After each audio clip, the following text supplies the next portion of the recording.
उत्तर प्रदेश के 75 जिलों में से एक गंगा नदी के किनारे बसा हुआ प्राचीनतम शहर कान्यकुब्ज। आज हम आपको ले चलते हैं कान्यकुब्ज। आज कन्नौज को ज़िला बने हुए 24 वर्ष पूर्ण हो गए हैं। इस अवसर पर हम आपको दिखाते हैं कन्नौज की प्रमुख झलकियाँ।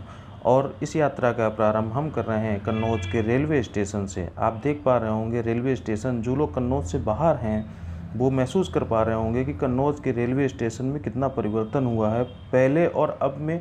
यहाँ पे अब स्वच्छता ही चारों तरफ आपको दिखेगी, किसी भी तरह की कोई गंदगी, हमारा स्टेशन प्रशासन बहुत ही अच्छी तरह से कार्य कर रहा है। एक एक परिसर का कार्य बहुत ही साफ़ सुथरा है। आप देख पा रहे होंगे, महसूस कर पा रहे होंगे कितना ही अच्छा वातावरण स्टेशन कन्नौज का हो गया है, और साफ़ सफाई भी आप समझ रहे होंगे। स्टेशन टिकट काउंटर के बाद में हम आपको अब ले चलते हैं बाहर की ओर। और बाहर एक आपको ऐसा नज़ारा, जो लोग कन्नौज से बाहर रह रहे हैं इस समय शायद ही उन्होंने ये देखा हो, एक ऐसा दृश्य आपको दिखाने जा रहा हूँ कि आपके हृदय को अति प्रसन्नता होगी और आप कन्नौज को गौरवान्वित महसूस करते हुए दिखेंगे। और आप देखिए, ये हमारा प्यारा तिरंगा झंडा शान से लहराता हुआ, ये झंडा हमको जहाँ भी दिखता है वहाँ हमको हृदय में अति प्रसन्नता होती है और गौरवान्वित महसूस करते हैं। इसके बाद हम लोग निकले बाहर की ओर और देखा शाम को बेहतरीन स्वाद देने वाले कटियार के समोसे कढ़ाई में तलते हुए दिखे। इसके पश्चात हम लोग जैसे ही थोड़ा आगे बढ़ेंगे तो हमको श्री राम दरबार का मंदिर मिलेगा, जिसको देख के मन में अति प्रसन्नता होती है। और अब हम लोग चलते हैं मुख्य शहर की ओर, यात्रा की ओर।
अब हम लोग कन्नौज शहर के एक छोर के मुख्य शहर की ओर, ये रास्ता शहर के अंदर की ओर जाता है, लेकिन अभी हम आपको यहाँ नहीं, अभी अंदर नहीं जाएंगे। इसके अलावा आपको राजा जयचंद का किला दिखाने के लिए आपको ये सकरी और ढलान वाली गलियों से होते हुए हम आपको राजा जयचंद का किला, बाबा गौरी शंकर धाम के दर्शन कराएंगे।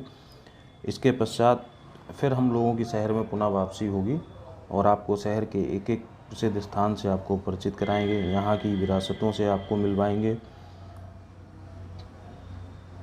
निश्चित ही आपको ये वीडियो, यदि आप कन्नौज से बाहर हैं तो आपकी स्मृतियों के मानस पटल पर कन्नौज पुनः जीवित होगा। और ये आपको एक ऊंचा सा जो टीला दिखाई पड़ रहा है, ये खंडहर के रूप में तब्दील हो चुका राजा जयचंद्र का किला है। आज यहाँ पे सिर्फ एक खंडहर के सिवा कुछ नहीं। अब हम लोग चलते हैं बाबा गौरी शंकर धाम, और हम लोग बाबा गौरी शंकर के धाम पहुँच चुके हैं। और ये बाबा गौरी शंकर के धाम का परिसर आप लोग बाबा गौरी शंकर के आपको दर्शन भी कराएंगे। और 51 सिद्धपीठों में, ये ज्योतिर्लिंगों में एक माने जाने वाला ये बाबा गौरी शंकर का मंदिर, आप लोग दर्शन भी कीजिएगा बाबा गौरी शंकर और नंदी महाराज के। ये देखिएगा गौरी शंकर परिसर है, बहुत ही सुंदर, स्वच्छ एवं मन को शांति देने वाला। आप यहाँ पे बैठ के योगा, मेडिटेशन भी कर सकते हैं, आपको बहुत ही शांति का अनुभव होगा। आप देख पा रहे होंगे मेरे रिकॉर्डिंग के समय भी यहाँ पे कितनी शांति महसूस हो रही है, किसी भी तरह का शोर। यह बारिश से बैठने के लिए टीन शेड लगाया गया है। और भी मंदिर परिसर में कई मंदिर हैं। ये छोटा सा पार्क एक बना हुआ है। इसके पश्चात हम आपको ले चलते हैं बाहर, और ये है राधे बांके बिहारी का मंदिर।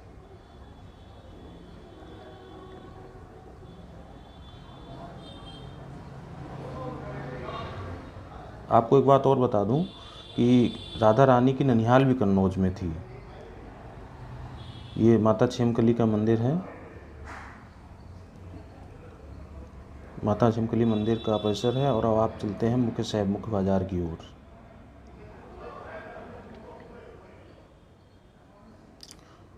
चूँकि इत्र का हम जिक्र बार बार कर रहे थे, तो आपको इत्र की दुकान में भी ले चलते हैं। और ये हमारे कन्नौज की प्रसिद्ध दुकानों में से एक इत्र की दुकान है। ये इत्र बनाने का एक प्रतीक चिन्ह रखा हुआ है। और बाकी आप देख सकते हैं यहाँ पे आप अपने इत्र कई तरह से मिलता है। आपको खाने के योग्य इत्र मिलेगा, आपको लगाने के योग्य इत्र मिलेगा, आपको रूम के लिए इत्र मिलेगा। यहाँ पे आपको अगरबत्ती, धूप बत्ती, चंदन की लकड़ी, चंदन का पाउडर, फेस पैक। और यहाँ पे अब तो आत्मनिर्भर भारत की अगर बात करेंगे तो यहाँ पे अब स्वयं ये व्यापारी लोग इत्र से साबुन का निर्माण, शैम्पू का निर्माण भी अब कन्नौज में करने लगे हैं। ये अब आपको ले चलते हैं इत्र कारखाने की ओर। ये इत्र कारखाना है जिसमें ये बड़े से जो रखी हुई, ये डेग बोलते हैं इनको। ये डेग में गुलाब का फूल भर रहे हैं, इससे भी बाद में इत्र निकाली जाएगी। गुलाब का फूल भरने के बाद इसको बंद कर दिया जाता है, नीचे आग दी जाती है। तत्पश्चात ये आसवन विधि द्वारा इत्र इसमें बन के, और ये छोटा सा 4 नंबर के बाद जो आपको पाइप दिख रहा है, इसमें आके उसकी भाप कलेक्ट होती है। ये प्रतीक चिन्ह है।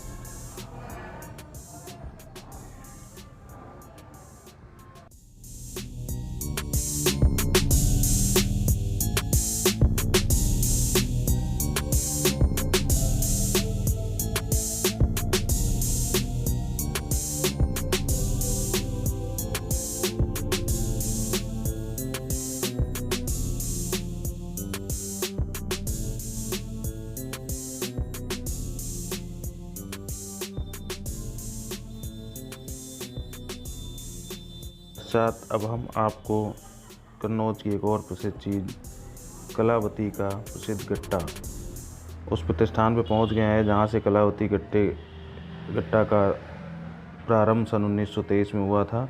और अनवरत पहले आदरणीय कलावती जी के द्वारा, अब उनके पुत्रों के द्वारा उनकी परंपरा को अभी तक चलाया जा रहा है। और यह गट्टा अपने स्वाद के लिए जाना जाता है। कन्नौज की प्रसिद्धि, इसने अपनी एक अलग पहचान बनाई है। गट्टे तो कई तरह के होते हैं, आपको कई तरह के मिल जाएंगे, लेकिन इसका एक स्वाद वो बेहद ही अलग है। और जब आप इस गट्टे का सेवन करते हैं तो खुद ही महसूस कर पाते हैं। ये आप जिसे देख पा रहे होंगे सामने, आदरणीय कलावती जी का है, जिसका निधन हो चुका है, और ये उनके पुत्र हैं।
चलता हूँ प्राचीनतम पीठ माता फूलमती के मंदिर में। और ये प्रवेश द्वार है, मुख्य प्रवेश द्वार है माता के दर्शन हेतु।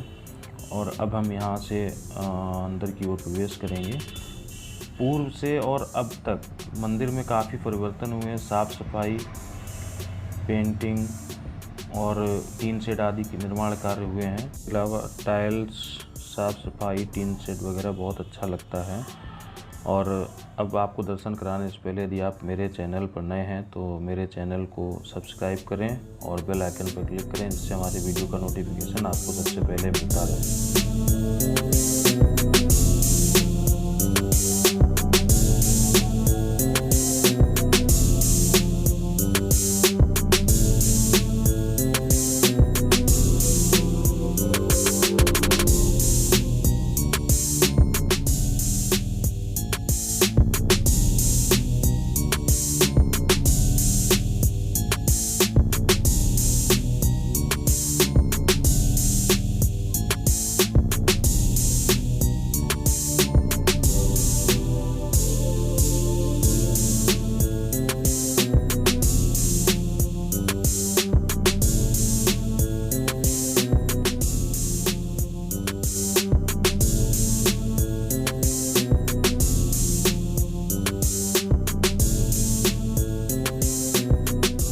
अब हम आपको ले चलते हैं पुनः मकरन नगर वाले रोड पर। और ये आप एक सामने गेट देख पा रहे होंगे। जब हम उस रोड से आए थे यानी पूर्व साइड की रोड में, वहाँ पे भी एक इस तरह का गेट दिखा था।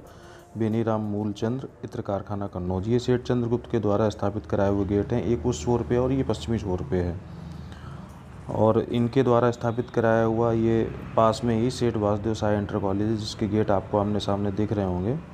ये आमने सामने जो गेट दिख रहे हैं ये सेठ वासुदेव साय इंटर कॉलेज है, जो भी सेठ चंद्रगुप्त द्वारा स्थापित कराया गया। उसका एकमात्र सिनेमा हॉल जो अभी वर्तमान में संचालित है। और शॉपिंग करने के लिए यहाँ पे विशाल मेगा मार्ट, ट्रेंड्स और वी मार्ट जैसे कई कॉम्प्लेक्स खुल गए हैं, जिनमें आप शॉपिंग कर सकते हैं। अब आइए पुनः चलते हैं मकरन नगर रोड पर।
और ये कन्नौज का सबसे प्राचीनतम शासकीय स्नातकोत्तर महाविद्यालयों में से एक है, पंडित सुंदरलाल मेमोरियल स्नातकोत्तर महाविद्यालय।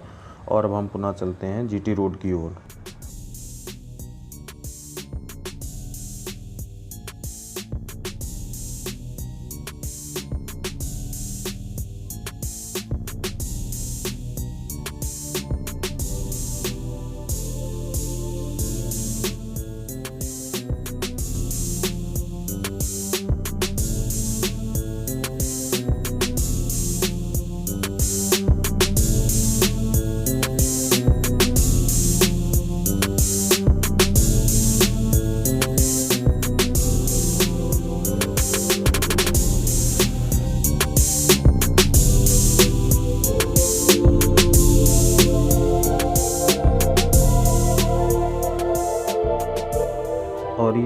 जो पहले त्रिवा क्रॉसिंग हुआ करती थी उस पर एक नया रेलवे ओवरब्रिज बन गया है। मेरे लेफ़्ट साइड में धीरा ताल है और राइट साइड में कॉम्प्लेक्स और मकान बने हुए हैं और हम लोग अब रेलवे ओवरब्रिज पे चढ़ रहे हैं। यहाँ से आपको ऊपर से जीटी रोड का दृश्य दिखाते हैं, जो वाहन फर्रुखाबाद से कानपुर की ओर आ रहे हैं या कानपुर से फर्रुखाबाद की ओर जा रहे हैं, उनके बारे में आपको बताएंगे।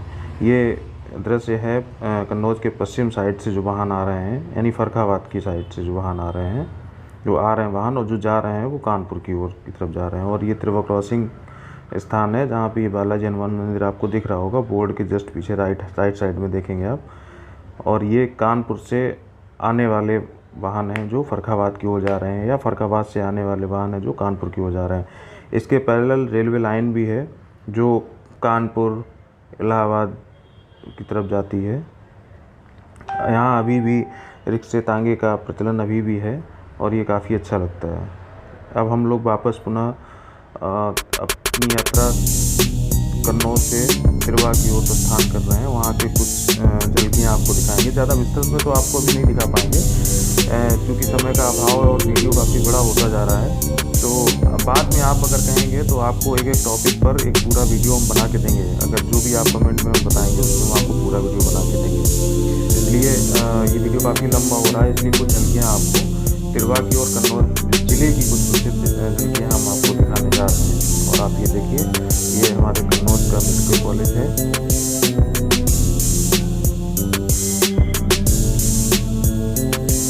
इंजीनियरिंग कॉलेज है।